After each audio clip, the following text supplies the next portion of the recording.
Thanks to the organizers for inviting me, and thanks to all of you for being here. It's real nice to see that so many people are interested in this area, and for me as a biotechnology entrepreneur, it's really nice to be here in Holland, which is very much, if not the cradle, at least the epicenter of industrial biotechnology, at least in Europe. And industrial biotechnology is exactly what we at Bioextrax are doing. We're a Sweden-based startup that was originally spun out of the Department of Biotechnology at Lund University. And well, while we sometimes struggle to find the right competences for our recruitment needs, there seems to be a microbiologist under every stone here in Holland.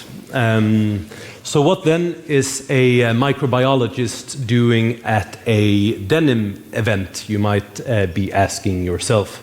And the purpose for me to be here today is, well, first of all, to maybe inspire you about a bit about the potential of using microbiology or bacteria, which is our tool, to solve some of the sustainability challenges that the fashion industry in general and the denim industry in particular are facing. And I'm not going to go into the details about what these are. They've been covered. They will probably be covered a lot, both today and tomorrow and during the rest of this week, and I'm probably the least qualified person in this room to talk about it, but we all know it relates to water consumption, it relates to usage of chemicals, it relates to competition with food sources for land, and of course if you use fossil-based materials in your textiles, you have problem around CO2 emission and about pollution of the environment after usage. So while I'm not qualified really to talk about that, I consider myself at least pretty qualified to talk about the potential solution that we have. And as indicated earlier, it revolves around the usage of bacteria. And using bacteria, we can produce two materials that when combined can create a sustainable textile material. And when I say sustainable, I mean that both from an environmental and from a performance perspective. And these two materials that we produce using bacteria are feather microfibers. These are derived from feathers, so feathers from turkeys or from chickens or from post-consumer feathers in pillows or duvets. Welcome. And the second material that we use is a bioplastic called PHA, or polyhydroxyal canoates. That's the last time I'll say that today. So I'll start by talking a bit about the feather microfibers and how we produce them. And as you can probably imagine, our increasing taste for chicken and turkey meat leads to increasing amounts of feathers being produced. And the vast majority of these 5 million tons, that's 5 million tons, that's a lot, of feathers that is being produced every year on a global scale is currently being thrown away. But that's a terrible waste considering that feathers are almost completely made up of keratin. Now, keratin is an excellent material.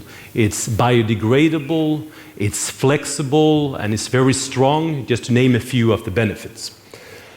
Now, a feather looks something like this if you zoom in well enough. And they are made up of millions of these micrometer-sized fibers that are connected with what we can call a protein glue, if we so will. And what we do is that we take feathers and we add bacteria to the batch.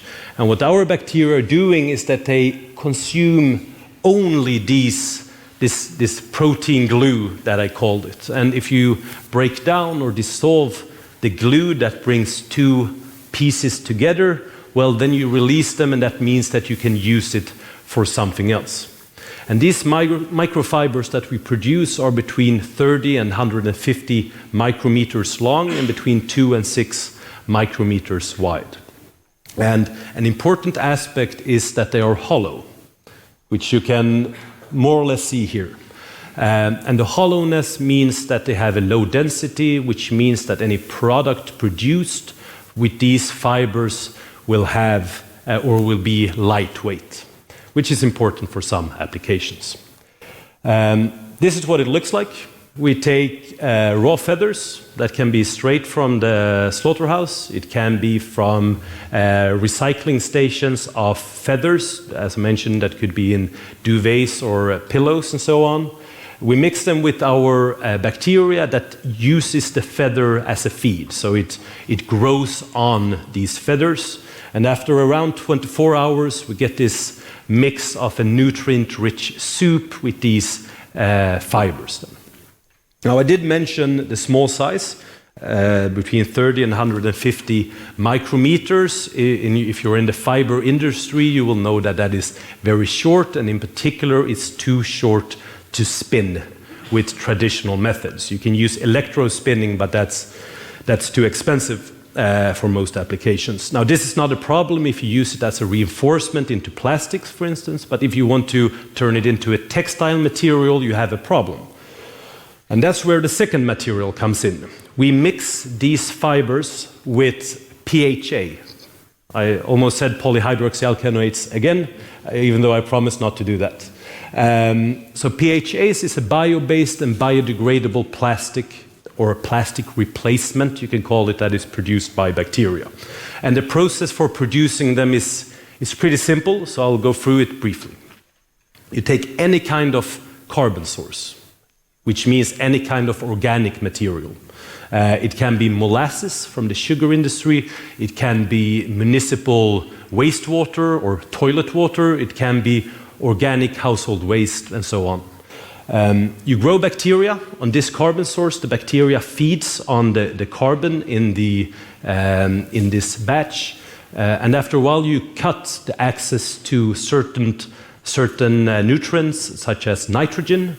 And what the bacteria then start to do is that they start to take the carbon around them and they synthesize it in the form of polymers intercellularly. So inside the cells, they build up these polymers, and the reason why they do that is that they, in the future, when the nitrogen comes back, they can use this as a carbon source. Now, this is not very unlike how we as humans start accumulating energy in the form of fat when there is a lot of sugars around.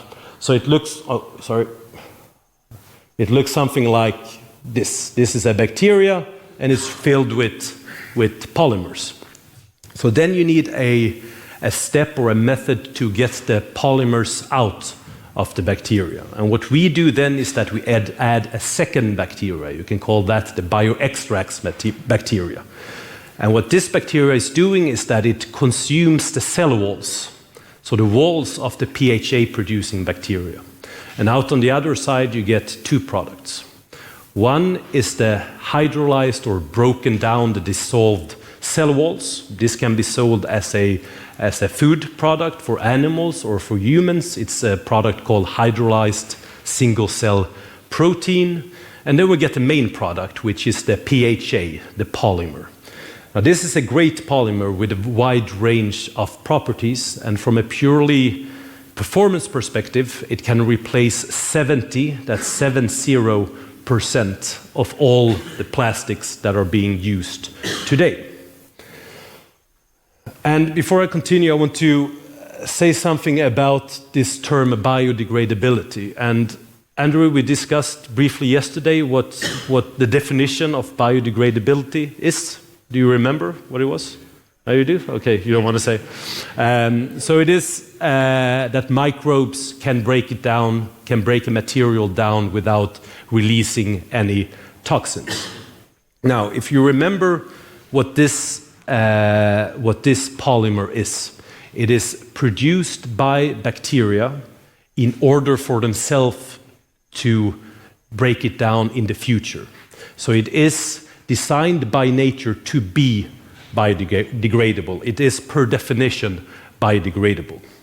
So what we have is a plastic or a plastic replacement that is produced by bacteria.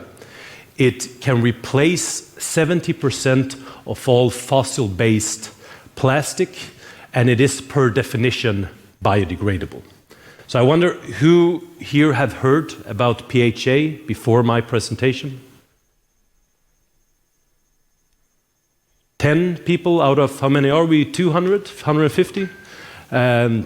That's okay. I actually tend to get worse results, but I want you kind of to remember, or to the rest of you to remember, where you heard about PHA first. Because when we get the price down enough, which we're pretty close to achieving, this will revolutionize at least the plastic world. I promise you that.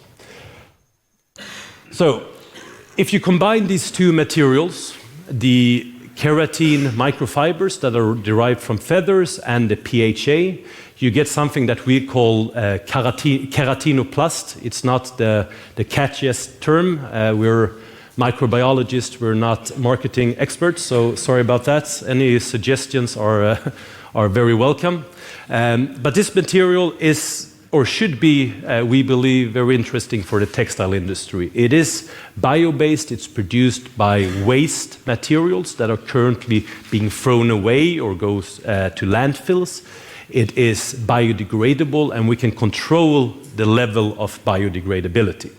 It also is sound absorbing, it has good barrier properties, it is strong, and it is lightweight, and importantly, it's possible to spin it into textiles.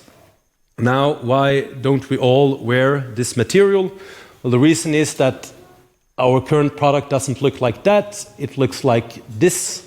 And the reason, again, is that we are microbiologists. We don't have expertise in production and spinning of textiles, and that is the reason why we're here today, to see if there is anyone who is interested in exploring this material for various textile applications. So you're more than welcome to get in touch if you're interested in discussing that. Thanks a lot.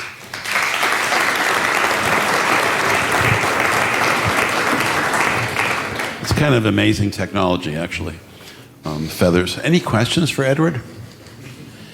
Please, Michael. Is there a mic for Mike? That's funny, right? Mic for Mike.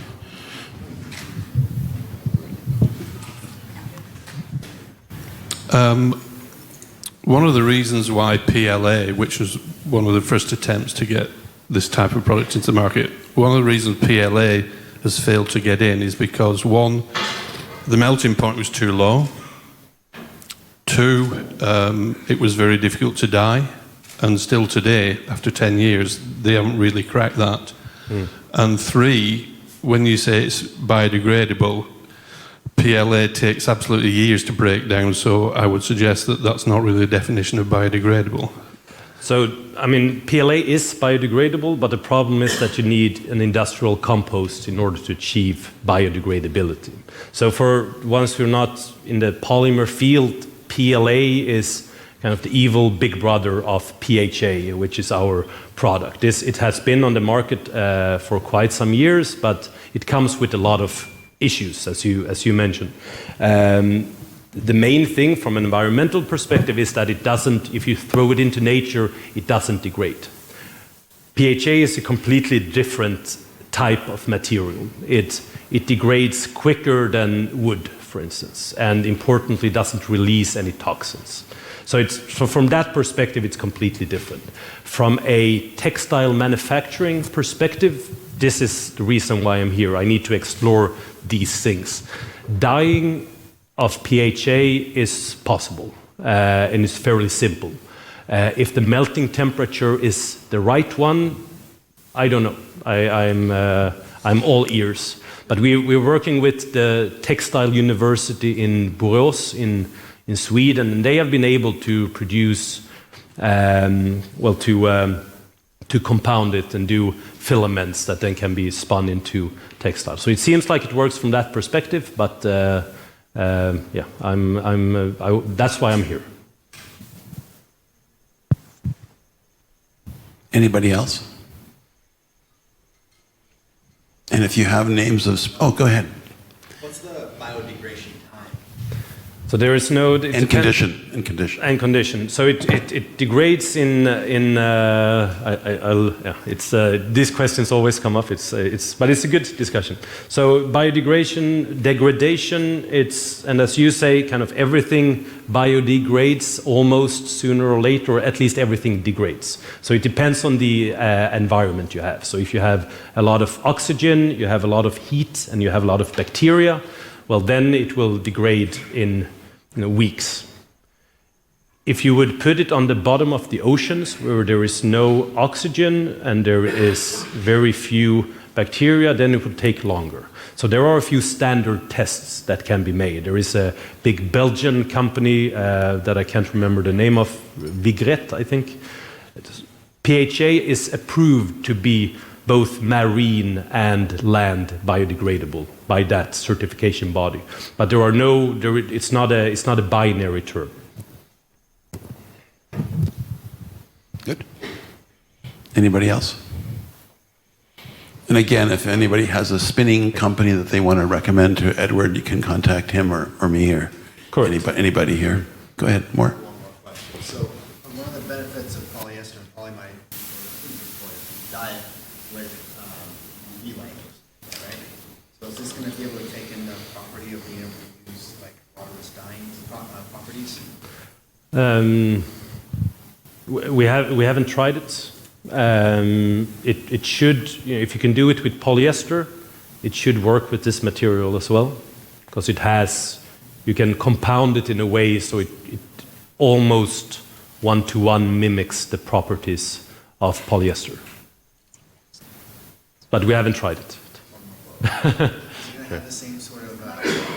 Hold on. I'll give you my mic because everybody wants to hear your questions. Nobody wants to hear me talk. Does it have hydrophobic properties similar to polyester, yes, or is it hydrophilic? Yeah, especially the fibers are hydrophobic. You can throw water on geese, I think is the expression, right? So it is hydrophobic in itself, the fibers. So it's adding to the hydrophobicity of that the PHA plastic already has. So yes, it's highly hydrophobic, which I guess is bad news for dyeing, maybe. That's why I'm curious about that waterless dyeing methods. But what about in regards to the interaction with human skin and the heat that comes out of it, like say in exercise? Yeah, it doesn't start to degrade. So you can control the level of biodegradability. And of course, if you produce shoes, you kind of want a very low level of biodegradability. Whereas if you produce maybe a jacket, you can accept higher levels. But it won't start to biodegrade on you. And I guess as a comment on that is that it doesn't release any toxins whatsoever when it degrades. So there are, for instance, we have produced chewing gum from this material. So it's it's perfectly safe for human beings and animals. Awesome. I'm going to ask a lot more questions later, but I'm going to stop now. Yeah, thank you. Okay, thank you, Edward.